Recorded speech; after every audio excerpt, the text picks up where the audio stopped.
Reading through the Bible in a year, June 4th, Deuteronomy chapter 8, Psalm 91, Isaiah 36, and Revelation chapter 6. All the commandments that I am commanding you today you shall be careful to do, that you may live and multiply, and go in and possess the land which Yahweh swore to give to your forefathers.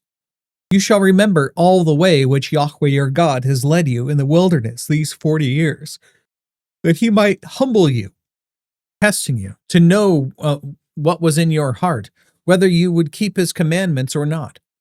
He humbled you and let you be hungry, and fed you with manna which you did not know, nor did your fathers know, that he might make you understand that man does not live by bread alone, but man lives by everything that proceeds out of the mouth of Yahweh.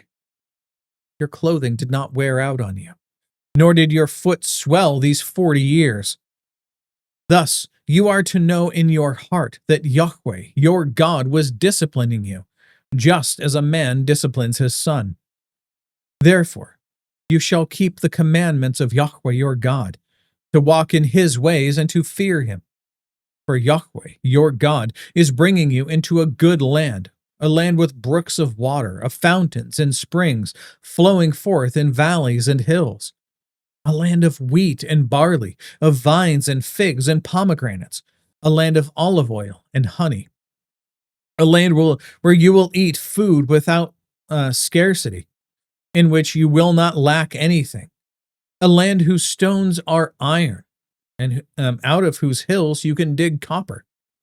When you have eaten and are satisfied, you shall bless Yahweh your God for the good land which he has given you. Beware that you do not forget Yahweh your God by not keeping his commandments and his ordinances and his statutes which I am commanding you today.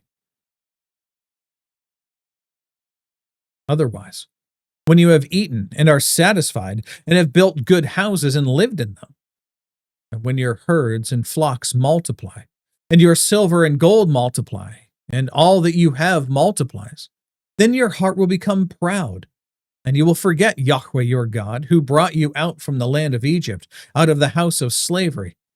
He led you through the great and terrible wilderness, with its fiery serpents and scorpions and thirsty ground, where there is no water.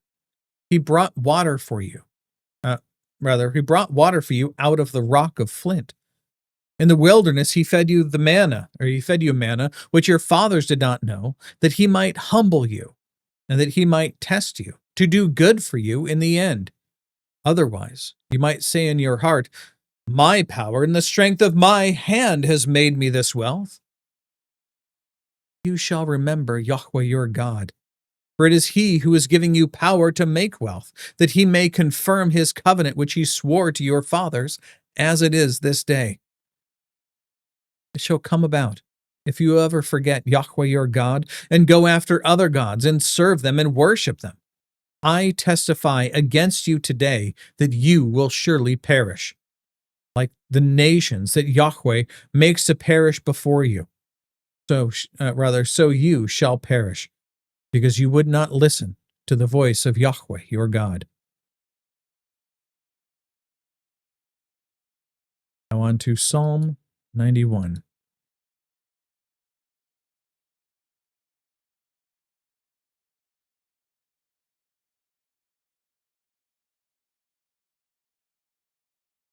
He who dwells in the shelter of the Most High will abide in the shadow of the Almighty. I will say to Yahweh, my refuge and my fortress, my God in whom I trust. For it is he who delivers you from the snare of the trapper and from the deadly pestilence. He will cover you with his pinions, and under his wings you may seek refuge. His faithfulness is a shield and bulwark. You will not be afraid of the terror by night, or of the arrow that flies by day, or of the pestilence that stalks in darkness, or in the destruction that lays waste at noon. 1,000 may fall at your side, and 10,000 at your right hand, but it shall not approach you. You will only look on with your eyes, and see the recompense of the wicked. For you have made Yahweh my refuge, even the Most High your dwelling place. No evil will befall you, nor will any plague come near your tent. For he will give his angels charge concerning you, to guard you in all your ways. They will bear you up in their hands, that you do not strike your foot against a stone. You will tread upon the lion and the cobra, the young lion, and the serpent you will trample down. Because he has loved me, therefore I will deliver him. I will set him securely on high, because he has known my name. He will call upon me, and I will answer him, and I will be with him in trouble. I will rescue him and honor him. With a long life I will satisfy him, and let him see my salvation.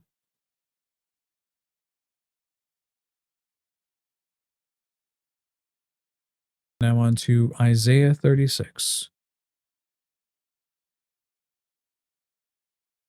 Now in the 14th year of King Hezekiah, Sennacherib, king of Assyria, came up against all the fortified cities of Judah and seized them. And the king of Assyria sent Rabshakeh, that's a title for one of his officers, the captain of his army, from Lachish to Jerusalem to King Hezekiah with a large army. And he stood by the conduit of the upper pool on the highway of the fuller's field. Then Eliakim, the son of Hilkiah, who was over the household, and Shebna the scribe, and Joah the son of Asaph the recorder, came out to him. Then Rabshakeh, or the Rabshakeh, said to them, Say now to Hezekiah, Thus says the great king, the king of Assyria. What is this confidence that you have? I say, your counsel and strength for the war are only empty words. Now, on whom do you rely that you have rebelled against me?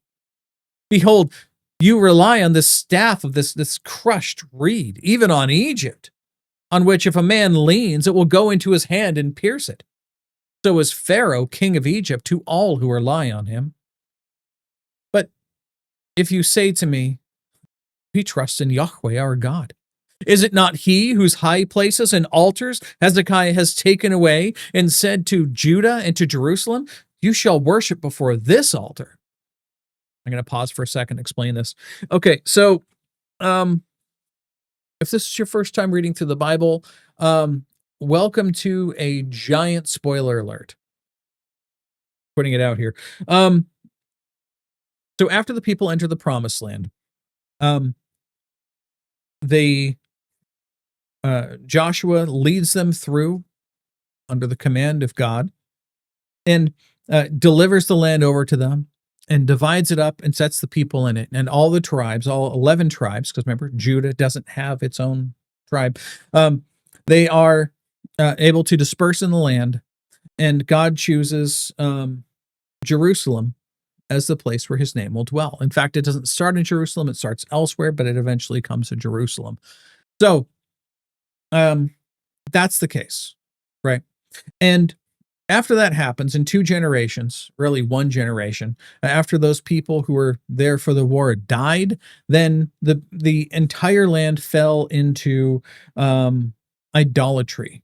And God immediately sent all of the promises that he had against them upon the land. They lost their borders. They were constantly enslaved by people. And when the people would eventually cry out, he would send to them judges who would judge the people, remind them of who Yahweh is, of the fact that they were living in a theocracy where God was king, and bring them back to the people, and God would deliver them out of this land. The book of Judges gets progressively worse. You'll see that. It is my least favorite book in the whole Bible just because of the content. And then eventually we got to 1st and 2nd Samuel. The details of 1st Samuel talk about the people demanding a king, like all the other nations have, rejecting God and demanding a king instead, and God giving them the king of their desire, which is 1st Samuel. That's the story of King Saul and his struggles against King David. And then 2nd Samuel goes into David himself when he becomes king. And what happens is that God makes a promise after he found David, saying, "This is finally a man, a man of my own heart, who seeks me first before anything else. He will be my king, and I will establish his throne forever, and I will establish it through his children, assuming that they keep the law as as provided." So they had one terrible king in Saul. They had one great king in David. Because of what God had promised to David, his son Solomon, whole story there, um, ends up marrying all of these women, which we just read about. They shouldn't do. He marries women from all the people around him, which do exactly what God, in what we just read, says will happen, and the people are plunged into idolatry again because their king has married all of these women who broker peace with all these other nations, and he ends up worshiping other gods. Well, the punishment for this is that his son Rehoboam, when he takes the kingdom, God rips it away from him. So all that's left is Judah by itself, and then the other nations become what's called Israel. Now, this is important. So Israel as a nation never serves God. Immediately, when Jeroboam, the son of Nebat, he becomes very important. He is their first king. When he pulls the people away, he's like, whoa, whoa, hold on. When the people here go back to Jerusalem to worship, they're going to take the kingdom away from me again and bring it back to Jerusalem. So what I'll do is I'll make my own gods for them. So he makes golden calves. Yes, golden calves, because he's not a student of history. One in Shiloh, which is where God had originally put the tent, the tabernacle, after they had claimed the land. He puts one there and also puts one in Dan, so to kind of cover the whole area, so people could go and worship at either of those. And he said, "Behold, these are your gods who led you out of Egypt. Go and worship here instead of at Jerusalem." So that happens. And then every other king they have, except for one, which is Jehu, is a terrible king who only seeks after himself and who rejects God and leads the people in all sorts of horrific worship techniques and practices. Builds for them temples to Baal. They have these like wooded groves where they would go and have orgies and such, and they would worship the host of heaven, so all the stars and the moon and so forth, and the sun. And they would also go to whatever the high places were, and they would worship in these places. By the time Hezekiah comes around,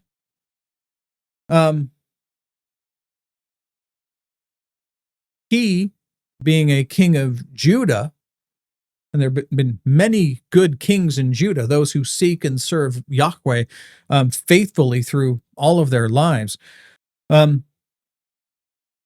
But most of them don't tear down the high places. When they take over, they don't tear down the places of worship. They just say, okay, you can still have those places, but use it to worship Yahweh. Hezekiah was the king who came through and flattened those places. He cut down all the Asherim and burned it to dust, and destroyed all these places, and told the people, even in not just in Judah and Jerusalem, but also even in Israel, telling these people that they should come and worship in Jerusalem, where the Ark of the Covenant was, where God had established his temple under Solomon. Really under David, but it was built under Solomon. There's another whole story there.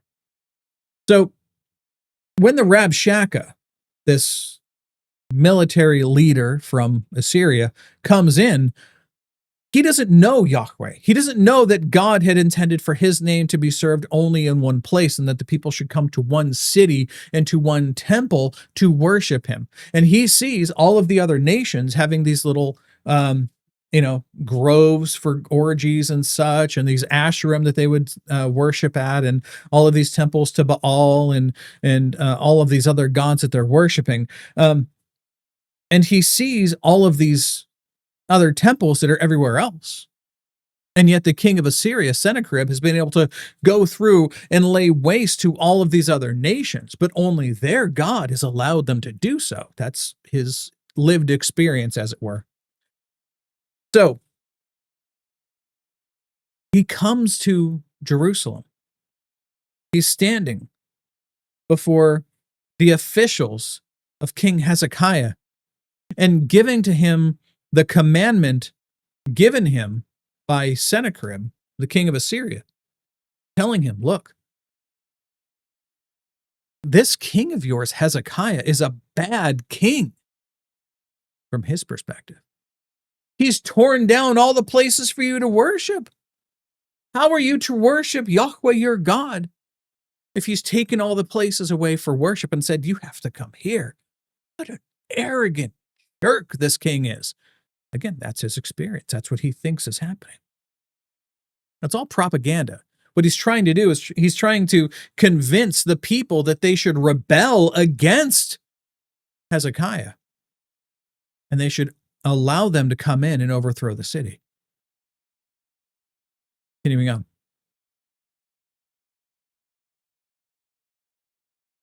Verse 8, now therefore, come, make a bargain with my master, the king of Assyria, and I will give you 2,000 horses if you are able to set riders on them. How then can you repulse one official of the least of my master's servants and rely on Egypt for chariots and horsemen? Have I now come up without Yahweh's approval against this land to destroy it?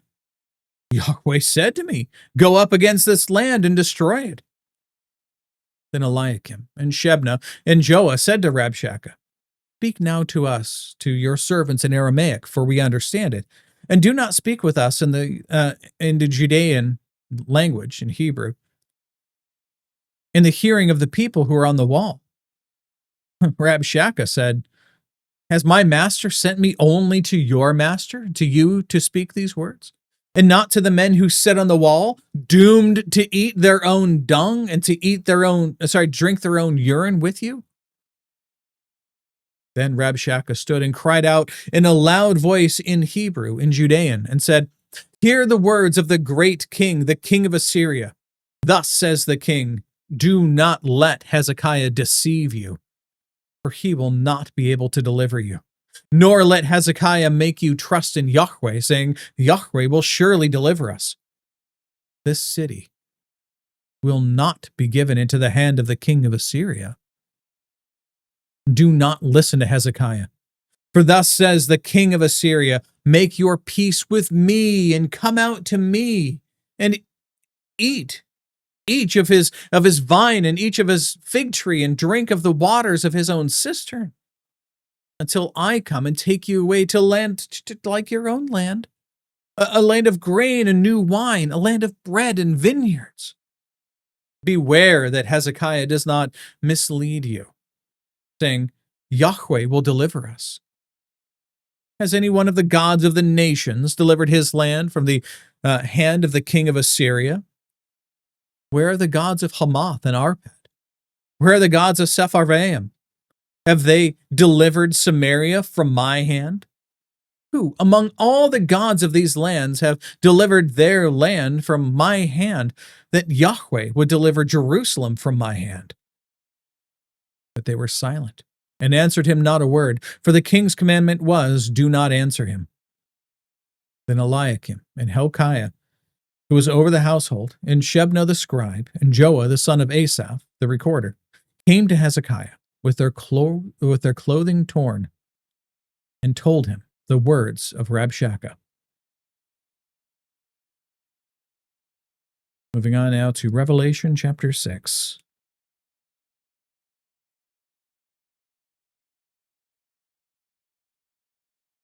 Then I saw when the Lamb broke open one of the 7 seals, and I heard one of the 4 living creatures saying as with a voice of thunder, come. And I looked, and behold, a white horse. And he who sat on it had a bow, and a crown was given to him. And he went out conquering and to conquer. When he broke the 2nd seal, I heard the 2nd living creature say, Come. And another, a red horse, went out.